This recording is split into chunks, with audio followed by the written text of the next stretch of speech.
returning to our previous conversation about sequels. Sequels that are, instead of being negative, it's so easy to be negative. Let's think about sequels that were done well. Really well. For instance, let's be honest, Toy Story. No. There isn't a Toy Story outside of maybe Toy Story 2 that will eclipse the first one. But,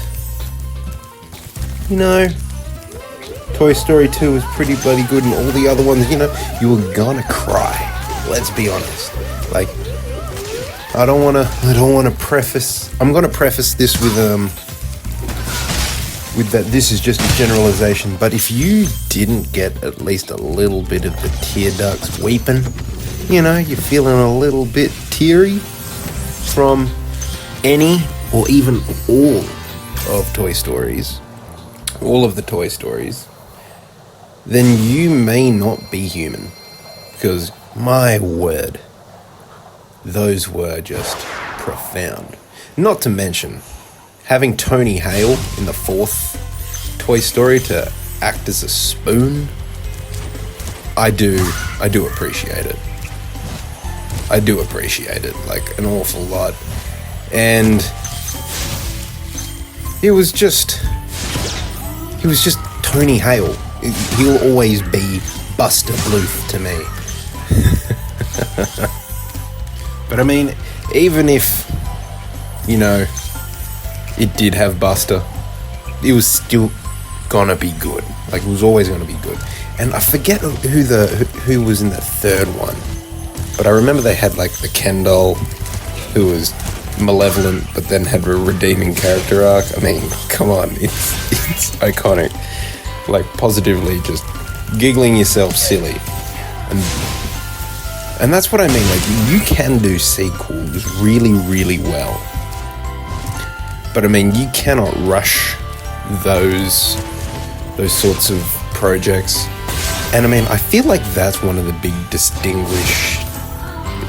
big distinctions between sequels that do well or are good and sequels that are not good at all is how much time they put into it. And time, it should not be a given for it being a high quality sequel, but shit, it at least gives you, it can at least behave as a bit of a proxy to being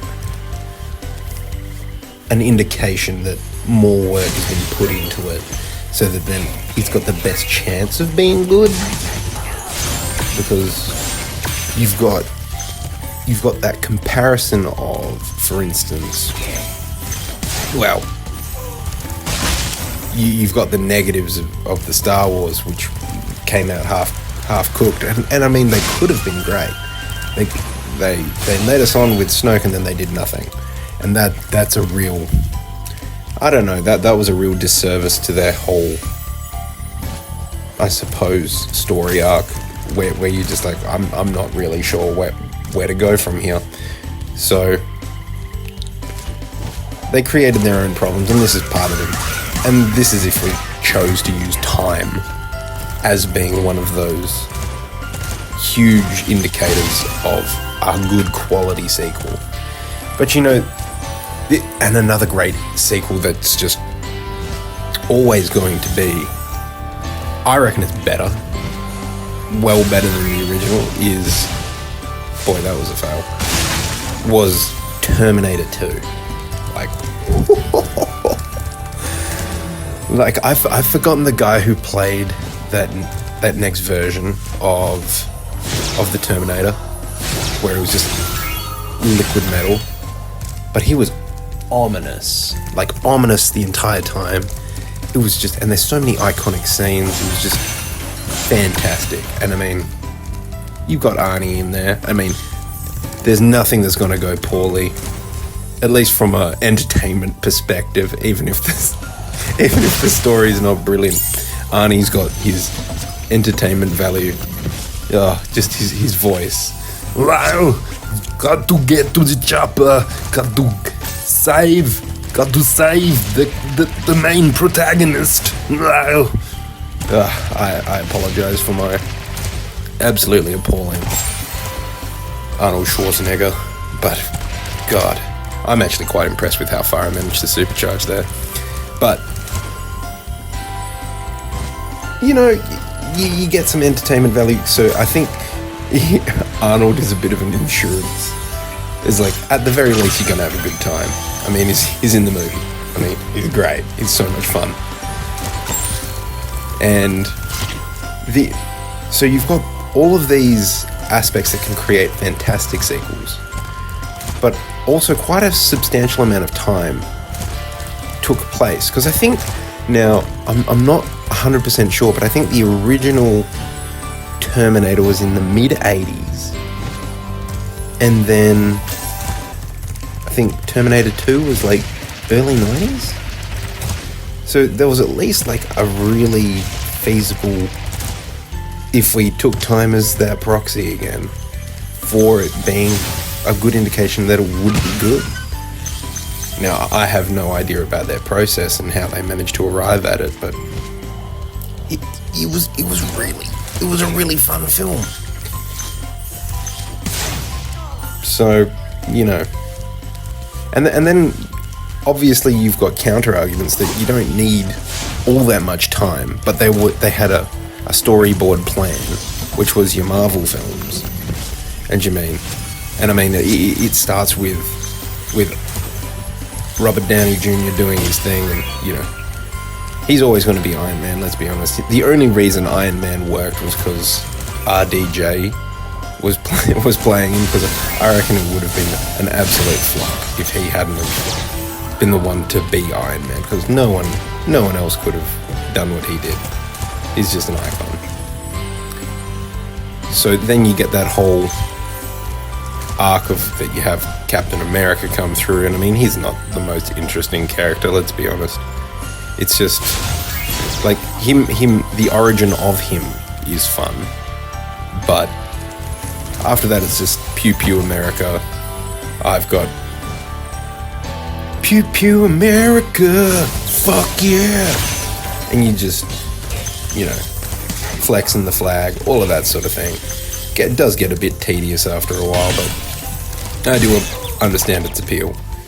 And then you got to have that progress to Thor, and Thor's been fun. I mean, that story arc could at times get a little bit stale, because real missed opportunity to have Natalie Portman be more, because it just kind of like fell off a cliff. That was the first Thor where it's just like romantic elements with her, and then it's just like, and just we stopped now. There's no more. After the first or second one, and it's just like, no more. There is no more Natalie Portman. So that one just didn't quite pan out, and that's possibly due to actors and crap. Who cares? So, but you know, they had a clear direction, and they had some pretty awesome villains, like Red Skull for Captain America, dope. And I mean, yeah, you can also argue that it was entirely based off a comic book, so it was all laid out in front of them. But hey, if you got to do what you got to do to make a good film, I guess, or a good sequels of films, or, you know, entire thing of films. But yeah, simple things.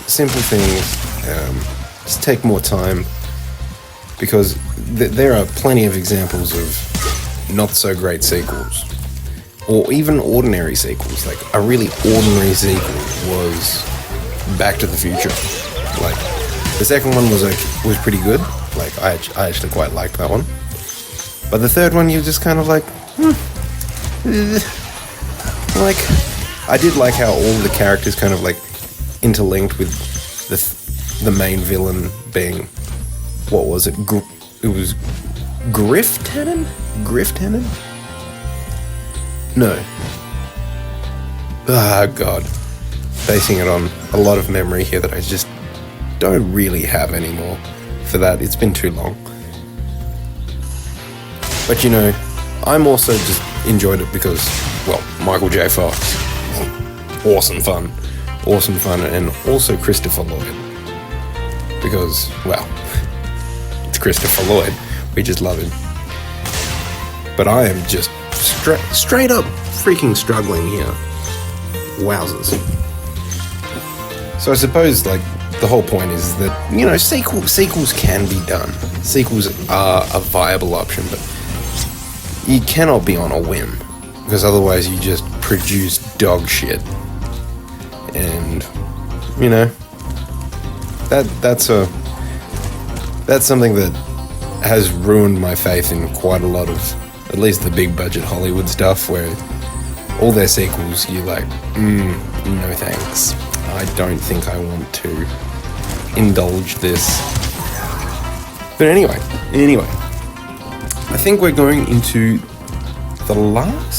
this is the last flying level, I believe, outside of the treasure for Gnasty Gnork.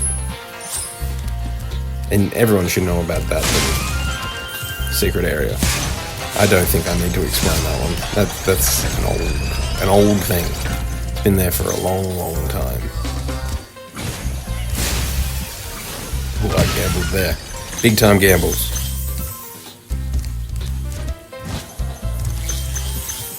Wow.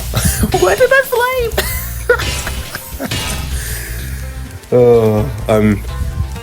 Now, forward looking into this level, brace yourself.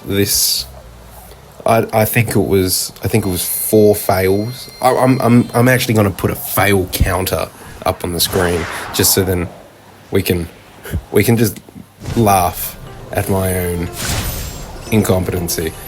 Look. Breathe it in. Breathe in this incompetence.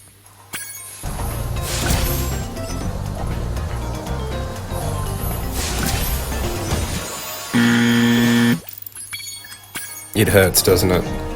It all hurts. We could all do a lot better.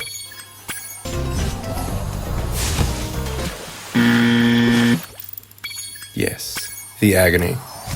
The brutal agony. And this one's actually going to be our success. Like, I'll take off that bloody fail counter. And we'll actually embrace what should have been done in the first place. I was just, you know how it's just whether you're overtired, whether you're just having a mare.